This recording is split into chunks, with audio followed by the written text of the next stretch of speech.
In the heart of New York City, a series of meticulously executed bank heists had left law enforcement agencies baffled and the public in a state of unease. Over 6 months, 5 major banks were targeted, each heist more daring than the last. The criminal, dubbed the Ghost by the media, left no evidence. No fingerprints, no DNA, no surveillance footage. It was as if he operated in a parallel dimension, unseen and untouchable. The Ghost's modus operandi was both sophisticated and chilling. He infiltrated the bank systems, disabling alarms and cameras with advanced hacking techniques. He knew the exact locations of vaults and security measures, suggesting insider knowledge or an extraordinary ability to gather intelligence. Each heist occurred in the early hours of the morning, with the thief disappearing before the first light of dawn. The public's fascination with the Ghost grew with each successful heist. Some admired his audacity, while others feared his apparent invincibility. The NYPD formed a special task force, but despite their best efforts, they had no leads. The Ghost seemed always to be one step ahead, anticipating their moves and adapting his strategies accordingly. Detective Rebecca Monroe was known within the NYPD for her sharp intellect and unorthodox methods. With a background in psychology and cybercrime, she had solved several high-profile cases that had stumped her colleagues. Her keen understanding of criminal behavior and her ability to think like her adversaries made her an invaluable asset to the force. When assigned to the task force hunting the Ghost, Rebecca immersed herself in the case files, scrutinizing every detail of the heists. She noted the precision of the operations and the absence of any physical evidence. To her, this indicated a meticulous planner, someone who thrived on control and predictability. Rebecca's first course of action was to consult with cybersecurity experts to understand the methods used to breach the bank systems. She learned that the hacker employed zero-day exploits, vulnerabilities unknown to the software developers, indicating a high level of expertise and access to cutting-edge tools. She also analyzed the geographical locations of the targeted banks, searching for patterns.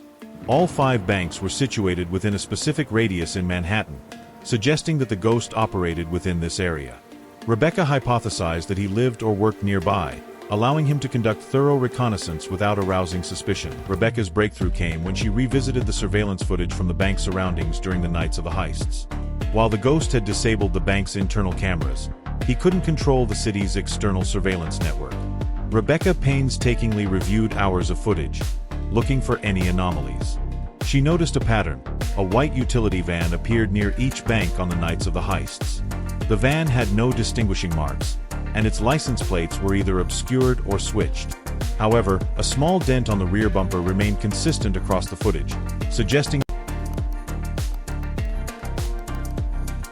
traffic cameras, leading her to a warehouse in an industrial district.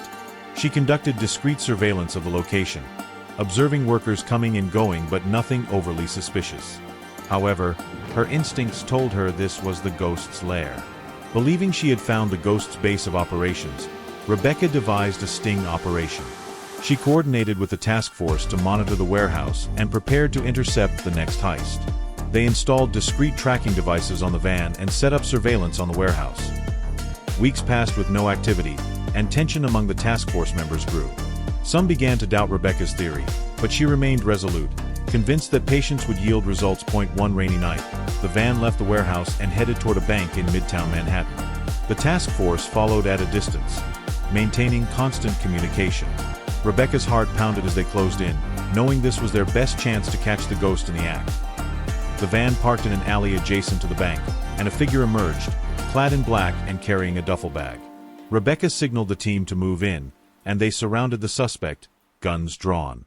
The figure froze, then slowly raised his hands, the rain drenching his clothes and masking his features.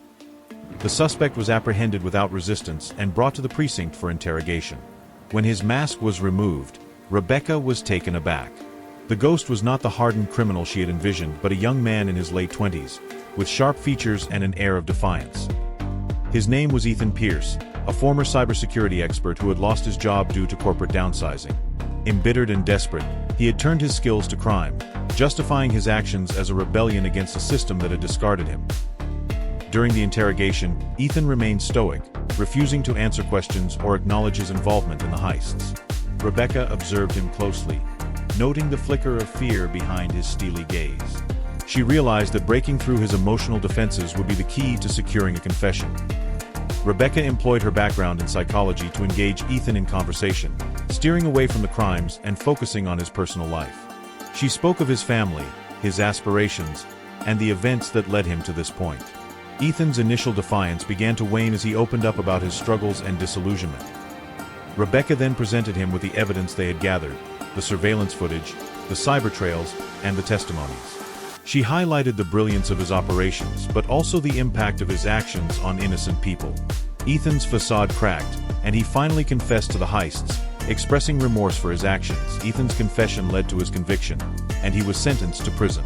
The banks implemented stronger security measures, and the public's faith in law enforcement was restored. Rebecca's dedication and unconventional approach were recognized, leading to her promotion within the NYPD. The case of the ghost served as a reminder of the thin line between genius and criminality, and the importance of empathy and understanding in the pursuit of justice.